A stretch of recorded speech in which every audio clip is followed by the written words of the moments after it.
The role of samskaras. The manner in which samskaras result in the evolution of consciousness and the corresponding forms has a useful analog in ordinary experience. If a man has the desire to act the part of a king on the stage, he can only experience it by actually putting on the garb of a king and going on the stage. This is true of all aspirations and desires. They can only be worked out and fulfilled by bringing about an actual change in the entire situation, as well as the medium through which the situation may be adequately experienced. The time frame is the issue. If your desire is to be a king, it may take 5 lifetimes before that desire will be fulfilled. All these desires reside with us as we travel from lives after life. So when we look at the nature of samskaras, you've collected a lot of shit. There's a lot of things you want to fulfill. It makes no difference what stage you are in the journey. These are what will keep you from knowing the truth of yourself. There it is. Okay. All right, the purpose of evolution.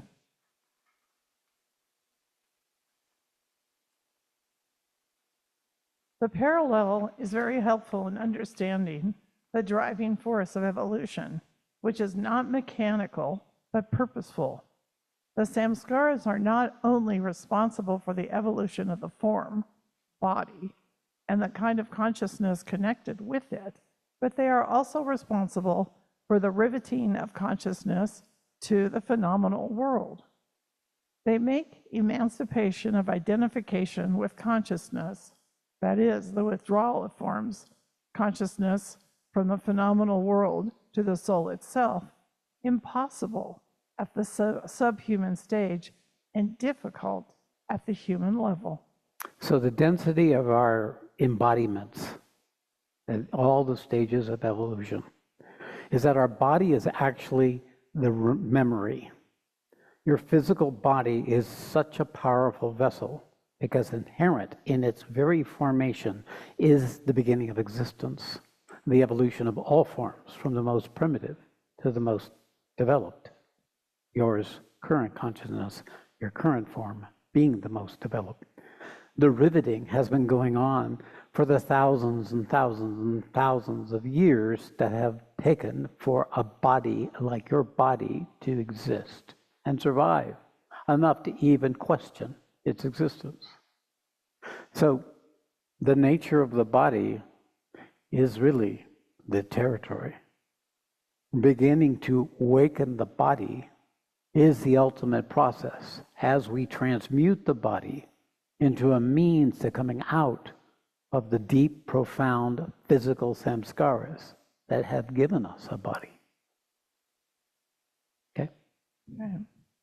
Since consciousness clings to the previous samskaras, an experience of the phenomenal world is conditioned by the use of an adequate form, body.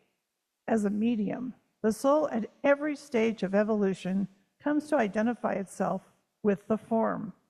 Thus the soul, which in reality is infinite and formless, experiences itself as finite and thinks of itself as being stone, metal, vegetable, worm, fish, bird, or animal, according to the degree of the development of consciousness.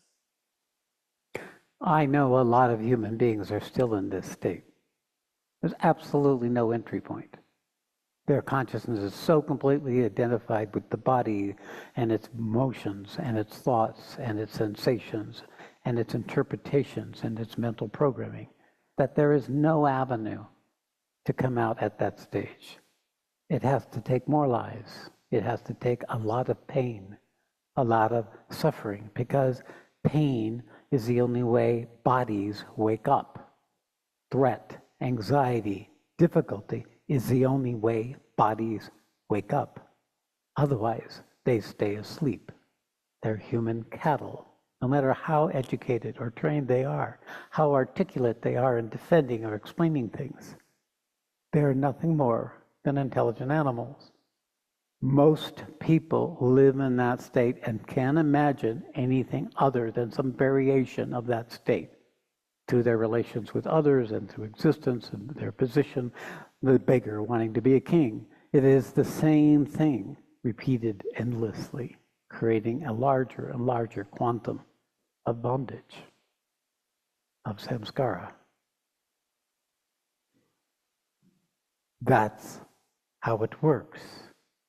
However, the pressure of samskaras itself creates a quality of consciousness that's beyond samskara. Our body is the means by which we can awaken.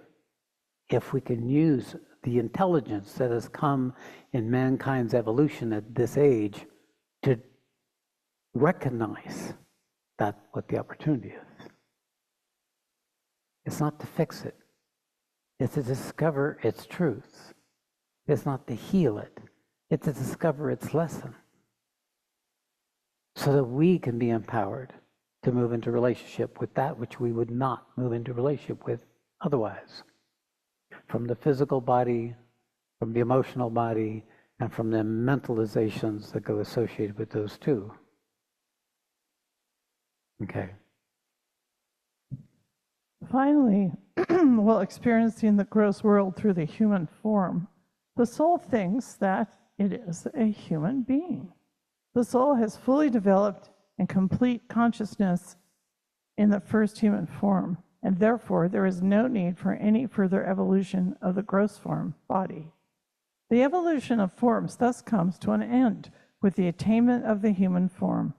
To experience the samskaras cultivated in the human form, the soul must reincarnate again and again in human forms. So you're stuck with it. You're going to have 2 legs, 2 arms, a head, whatever sex you end up with. And that's just how it is.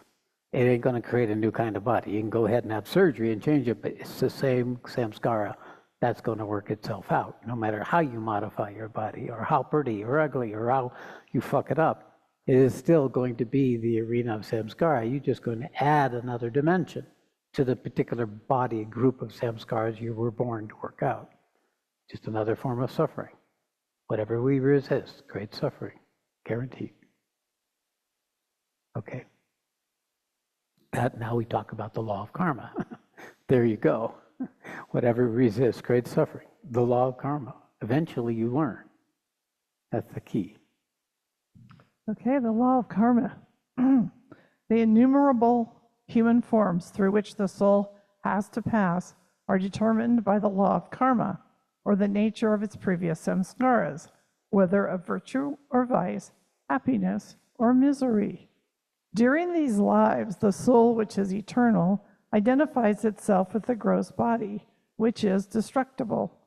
While developing full consciousness of the gross world, the soul simultaneously develops the subtle and mental bodies consciously in wakefulness.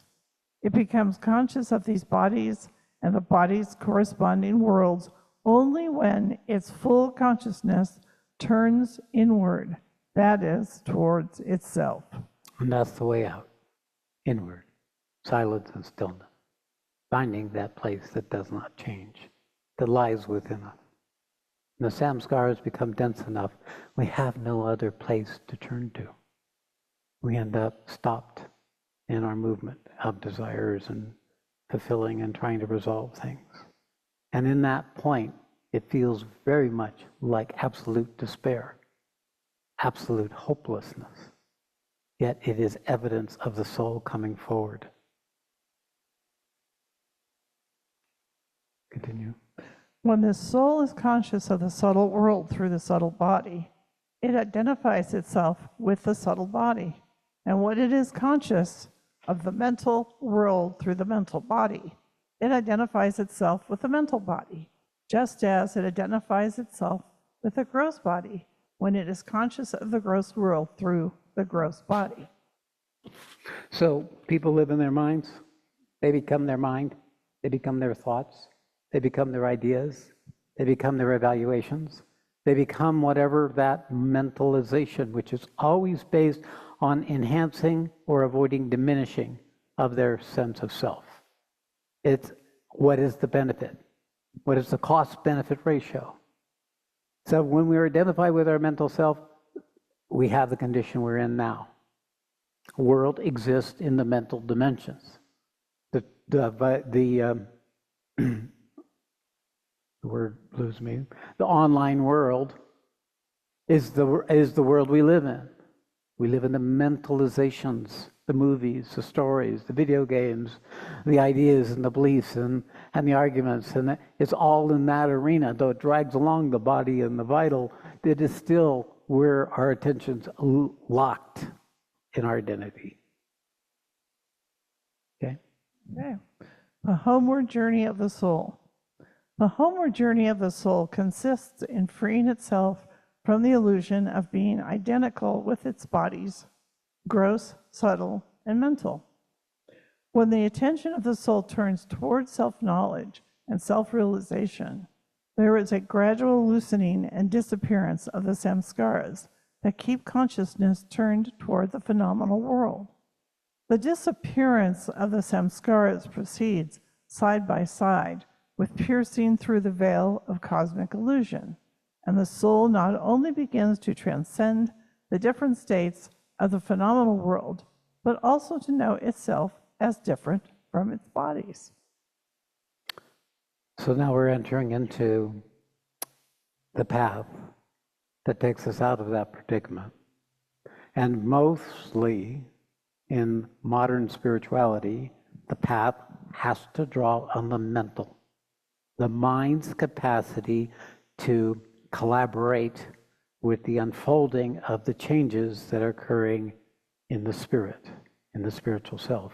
So the mind in that place comes to a place from thinking it knows, unquestioning, to thinking it knows and discovering it doesn't know, to knowing it doesn't know.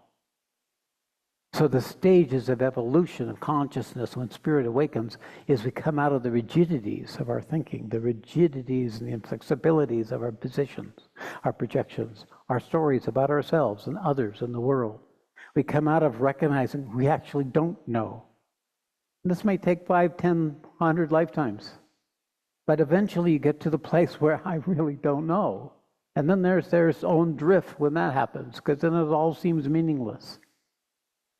But in there is an inherent growing of a capacity of a different kind of knowing, a different kind of understanding, one that calls for a quality I call recognition, where the ego mind is no longer calculating and evaluating the benefit of whatever new thing it's learning. Rather, it's moving into relationship with it, and it begins to recognize it. Recognition leads to a moving, a reorienting of our attention to that which we're recognizing. And that quality of our consciousness changes in the process of attending to that recognition, and a new kind of knowing becomes articulate. It starts revealing the nature of things. They come from not just a recognition, but a revealing of what it is you've recognized. And this revealing of it forms a naming, a languaging, of being able to describe it as this versus that. It becomes articulate. It becomes real. And when it becomes real, then you're in the state of realization, realizing the underlying foundation of whatever it is that you're recognizing. And that's the kind of knowing that gets developed, not the mind, not the literature, not the techniques, not the methods, not what past teachers have left behind, but from direct, real experience. The Bhagavad Gita says in the 4th chapter, the Yoga of Knowledge, it's a different kind of knowing, and inherent in this development of this shift of attention comes a quality of faith, a willingness to let go of the fear thing, The willingness to let go beyond the structures that kept us separate. A willingness to go beyond what we know. Faith and knowing are immediate and deeply intertwined. And the depth of our knowing is also proportional to the depth of our faith. And that depth is determined by how deeply we have met the samskaras that keep us from knowing, keep us from trusting, keep us from being willing to allow life to show us what it is we need to know, what we need to experience, what we need to recognize to come out of the condition that we are now recognizing. To become that new kind of knower. You become a finder, a discoverer of something that was always here all along, but you weren't paying attention. You didn't know it was there.